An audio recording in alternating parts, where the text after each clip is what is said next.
Alam mo ba kung nasang level ka na ng income class ngayong 2026? Day 71 of being frugal to reach 1 million pesos savings sa Sanyuliwed. Kinagabihan pa lang, may isang malaking pangyayari na agad. Magtatapon lang sana kami ng basura.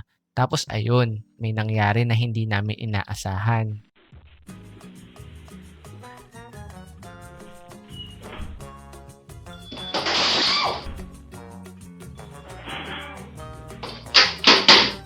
Eh!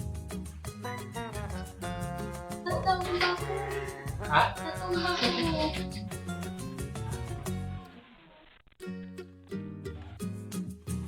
Alanggi ko. Anong ginawa mo? Di pala ito nakaset. Try ko muna.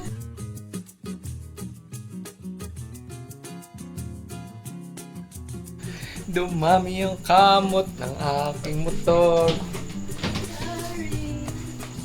Tingin.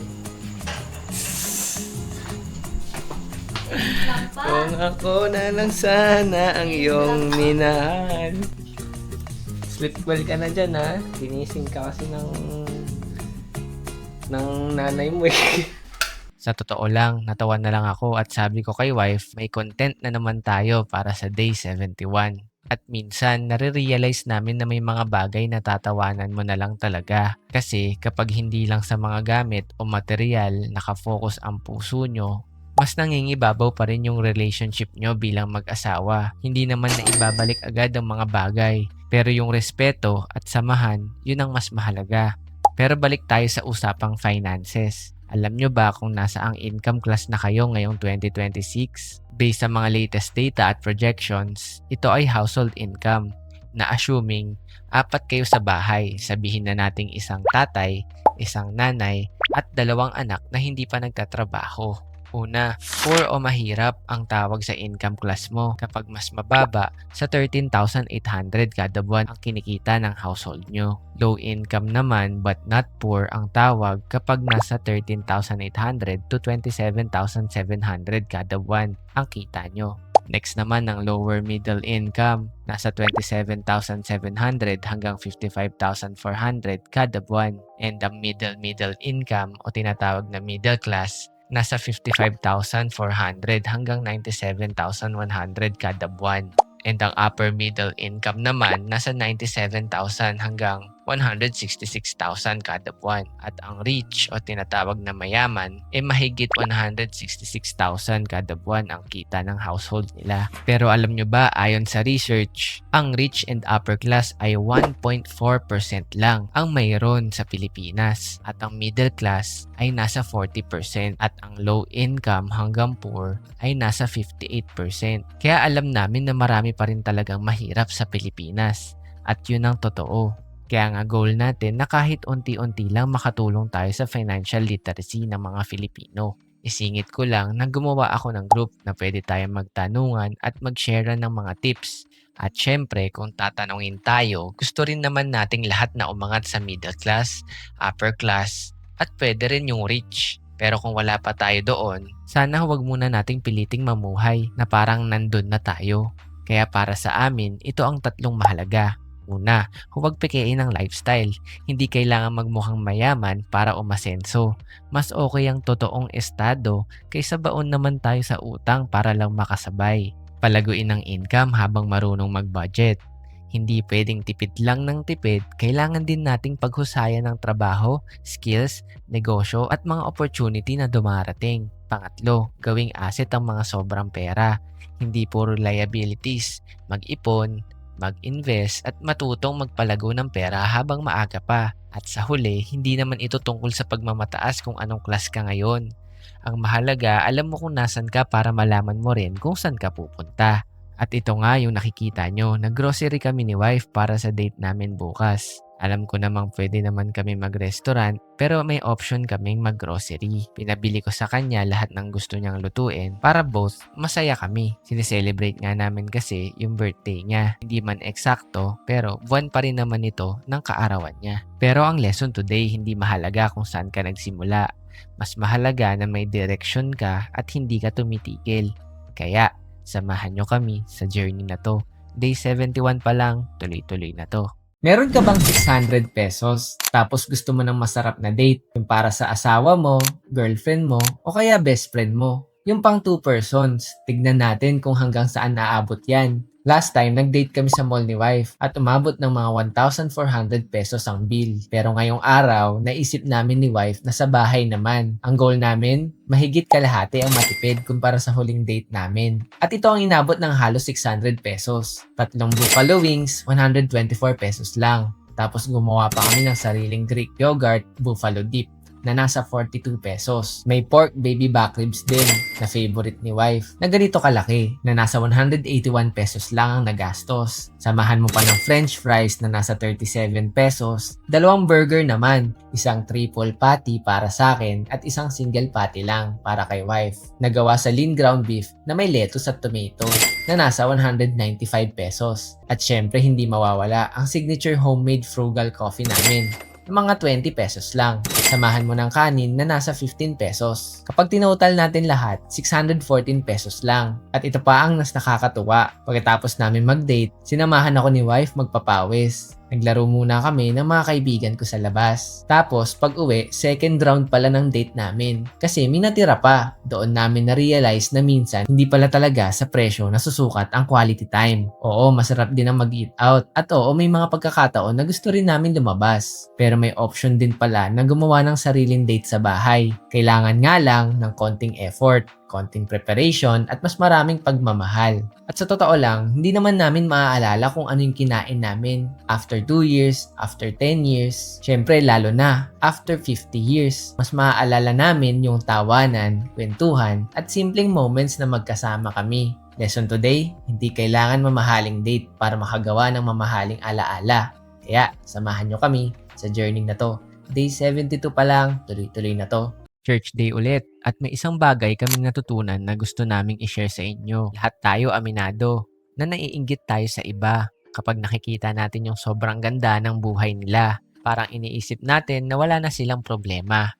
Pero alam nyo ba, kung yaman ay galing sa maling paraan, mas pipiliin pa rin namin yung simpleng buhay na may kapayapaan. Kaya patuloy pa rin kaming mag-handle ng finances ng tama, magbabudget ng tama, at mag-e-effort sa trabaho ng tama dahil na-experience na rin namin mawalan at na-experience din naming magkaroon. Pero natutunan namin na yung tunay na peace at blessing ay galing sa Panginoon. Kaya tuloy pa rin tayo sa tamang paghawak ng finances natin dahil ang pagiging mabuting steward, biyayang binigay sa atin ay hindi mali. Lesson namin today, comparison is the thief of joy.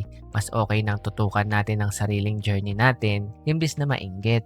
At sa huli, gawin nating inspirasyon ng mga tagumpay ng iba. Yung mga naging successful na ginawa yung tamang proseso. Kaya, samahan nyo kami sa journey na to. Day 73 pa lang, tuloy-tuloy na to. Kung may pamilya ka na, sino ang priority? Magulang o asawa? Day 74 of being frugal to reach 1 million pesos savings as a newlywed. Kagabi, maraming ganap. Pero si wife, di nakalimutang maging artista at naging siya si Sharon Cuneta.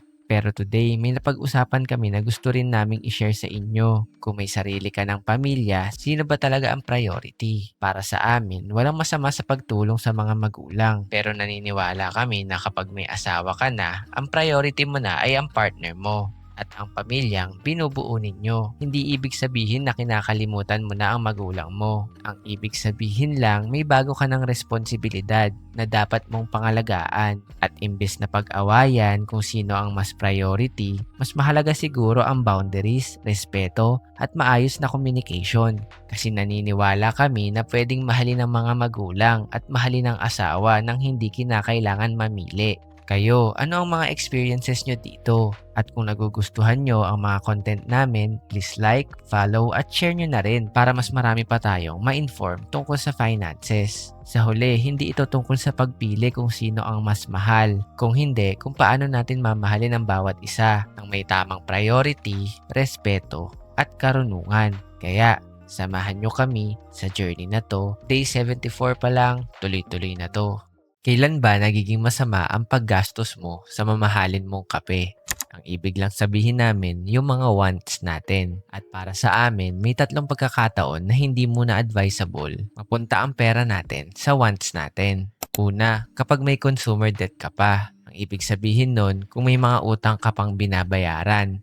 Maliban siguro sa bahay kung meron kang mortgage. Mas okay muna unahin bayaran muna yung mga consumer debt o utang bago ang mga wants. Kasi mahirap namang nagpapasarap ka sa kape pero may utang kang nagpapahirap sa isip mo. Pangalawa, kapag wala ka pang emergency fund. We, personally, mas gusto namin yung 6 to 12 months ng expenses ang emergency fund. Halimbawa, sumasahod ka ng 30,000 pesos at 20,000 pesos ang gastos mo kada buwan. 20,000 na expense times 12, nasa 240,000 pesos ang target emergency fund mo. Kasi iba ang peace of mind kapag may nakatabi kang pera para sa mga hindi inaasang pangyayari. At after mabayaran ng utang at magkaroon ng emergency fund, pwede ka na sigurong mag-budget para sa wants mo. Pero pangatlo, ito yung mahalaga. Hindi muna advisable bumili ng wants kapag hindi ka naman talaga masaya at gusto mo lang i-impress ang iba. Mas maganda kung gusto mo talaga yung isang bagay dahil nagbibigay ito ng fulfillment sa'yo. Hindi dahil gusto mong mapabilib ang ibang tao. At sa huli, hindi naman namin pinipigilan ang sarili namin sa mga wants. Sa katunayan nga, may budget din kami para dyan. Meron lang talagang mga bagay na mas dapat unahin bago tayo makarating sa sitwasyon na yon. Na kaya na nating i-enjoy ang mga gusto natin ng walang guilt at less stress. Kaya, samahan nyo kami sa journey na to. Day 75 pa lang, tuloy-tuloy na to. Bakit? Kaya hindi. Kaya nawala siya. Parang may nakasabit dyan.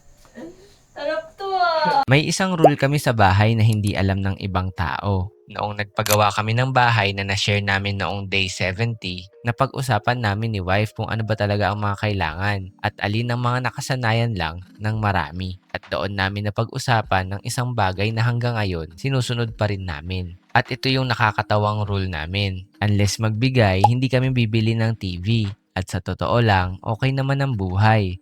Mas marami kaming oras magkwentuhan, mas nakakapagplano kami para sa goals namin, mas maraming real moments, mas maraming tawanan at mas maraming bonding. Hindi namin sinasabing masama ang TV, hindi rin namin sinasabing ito ang dapat gawin ng lahat. Shinare lang namin ito para ipakita na minsan hindi mo kailangan magkaroon ng maraming bagay para maging masaya. At natutunan namin na ang contentment ay hindi tungkol sa kung ano ang wala ka, kundi kung paano mo na-appreciate kung ano ang meron ka ngayon. Kaya kung may isang lesson kami today, hindi lahat ng nakasanayan ay gagawin mo na o bibilhin mo na. Kaya samahan nyo kami sa journey na to. Day 77 pa lang, tuloy-tuloy na to. Hello nga pala, kung di nyo pa kami kilala, kami pala yung mag-asawa na gustong yumaman pero hindi yung mabilisan. Kaya today, day 78 of being frugal to reach 1 million pesos savings sa newlywed. Madaling araw nag-start yung linis namin ng bahay. Alam namin na darating yung basura bukas, kaya nilabas na namin agad. Kinabukasan, habang ako'y nagtatrabaho, si wife naman gumising na ng tanghali para maglinis ng CR. Naisip namin magsangag ng kanin pero sabi ko may kulang. Kaya saglit na umalis kami sa labasan para magbayad ng bill ng tubig at bumili ng isang tray ng itlog na nakatrack na yan sa tracker namin. I-share din nga pala namin soon yung buong expense namin ng June. Minsan masarap lang kumain sa muntinyong tahanan habang pinag-uusapan yung plano nyo sa araw. Minsan nga hindi lang yung plano sa mismong araw, kundi yung panghabang buhay. Naniniwala kasi kami na ang asawa mo yung makakasama mo hanggang sa huling hininga mo. Kaya make the best out of it. Working na si wife sa hapon tapos sa kalagitnaan ng trabaho, nag-break time muna para mag-dinner naman kami. Unti-unti na namin nauubos yung ginrocery namin last week. Habang back to work si wife, ako naman tong si exercise. At yung total expense namin today, 494 pesos. Kaya samahan nyo kami sa journey na to. Day 78 pa lang, tuloy-tuloy na to. Ito yung bahay namin. Maraming nagtatanong sa amin ng nagastos namin sa lupa at bahay. Pero today, naisip naming i-share muna namin sa inyo yung nagastos namin sa mga gamit sa bahay. Mas tingin kasi namin makaka-help sa inyo to dahil hindi naman lahat nagkabahay na. Yung iba renta, yung iba mortgage o bubukod pa lang. Kaya ito yung mga gastos namin sa mga gamit sa bahay pagkabukod. Syempre, inuna namin yung mga pinaka-importante. Yung ref na gusto ni wife dahil lagi kaming maraming grocery at magluluto. Yung kalan na may kasamang exhaust na hindi pa namin nai-install. Yung sofa na gusto namin para mas relax kapag kailangan upuan. Yung kutsyon na masarap sa likod at unan kapag magpapahinga. Isama mo na din yung bed frame na kaming dalawa yung bumuo. Kwento ko na din, may cabinet din kaming binili nung una. Pero isang linggo lang nagkamali dahil marami pala kaming mga damit at nagpalit agad ng mas medyo malaki. Mga kitchenwares na binili namin sa IKEA at meron ding mga gamit sa iba't ibang stores. Bumili din ng buy one take one na electric fan. Nagpakabit ng aircon nung nainitan. 2 office table, isa sa sala, isa sa kwarto, at office chairs na rin para sa trabaho. At 2 extensions para sa mga saksakan. Isama mo pa yung mga small things na binili namin sa iba't iba ding stores. Lagayan ng basurahan, maliit man o malaki, maliit na mga upuan, storage box, walis, mop, at kung ano-ano pa. Pasensya na, nakalimutan ko nga pala. Lagayan ng rice cooker, kettle, at doon na rin namin nilalagay yung delata namin. Meron ding lagayan yung air fryer. Kasama yung iba't ibang gamit dun sa kitchen namin. Sama na rin natin sa price yung mga niregalo sa amin. Yung air fryer, yung kettle, yung thermos at rice cooker. Nag-iisip pa ako kung may nakalimutan ba ako. At oo nga pala, meron pang maliliit na bagay pero need natin isama. Carpet, blinds para sa bintana, orasan, plancha, mga ilaw din pala sa bahay na kami ang bumili. Tapos nagpa-install din kami ng 2 CCTV at ilaw sa labas. At yung small electric fan na binili namin last month. At dagdag ko na rin yung pull-out trolley na katabi ng kama namin. Honestly, parang yun na lahat. Medyo matagal na kasi yung iba. Pero sa totoo lang, nakakatuwa kasi hindi ito utang. Walang pinilit na bilhin. At ang maganda, nakabudget yun lahat. At yun ang mahalaga. Ang lesson lang today, oo, mahirap bumukod. Maraming gastos at challenges. Pero kung kapalit naman ay peace of mind, worth it ang bawat gastos. Kaya, samahan nyo kami sa journey na to. Day 79 pa lang, tuloy-tuloy na to. Day 80 of being frugal to reach 1 million pesos savings sa Newlywed. Ngayong araw, may pinuntahan kaming mag-asawa na kaibigan namin. As usual, motor lang ang gamit namin papunta. Pagdating doon, long time no see talaga. Isa rin pala siyang content creator dito sa Philippines na originally galing sa LA. Sa kanya rin nga pala ako unang nagtanong kung anong camera ang ginagamit niya noong nagsisimula pa lang ako gumawa ng content. Kaya nakakatawa na ginaya ko siya. Pareho ng kanya yung gamit ko ngayon. Nagkwentuhan kami tungkol sa content creation, sa ganda ng Pilipinas at sa malaking pagkakaiba ng kultura dito at sa bansa nila. Marami mang differences, marami rin pala kaming pagkakapareho. At isa sa pinaka-importante bilang mga Pilipino na sana lagi nating i-welcome ang mga bisita natin ng may respeto at pagmamahal. At reminder din na wag natin sila tinetake advantage kasi at the end of the day, tao rin sila katulad natin. Napunta rin ang usapan namin sa finances at nakakatuwang isipin na kahit magkaiba ang kultura namin, halos pareho pa rin ang principles. Mas mahalagang maging financially literate kaysa manatiling walang alam sa pera. At mahalaga ring magsumikap hindi lang para sa sarili kundi para rin sa mga taong mahal natin. Kaya ang lesson today, pwedeng iba-iba ang wika, kultura at pinanggagalingan natin. Pero ang sipag, respeto at tamang paghawak sa pera ay mga values na naiintindihan ng kahit sinong tao. Kaya samahan nyo kami sa journey na to. Day 80 pa lang, tuloy-tuloy na to.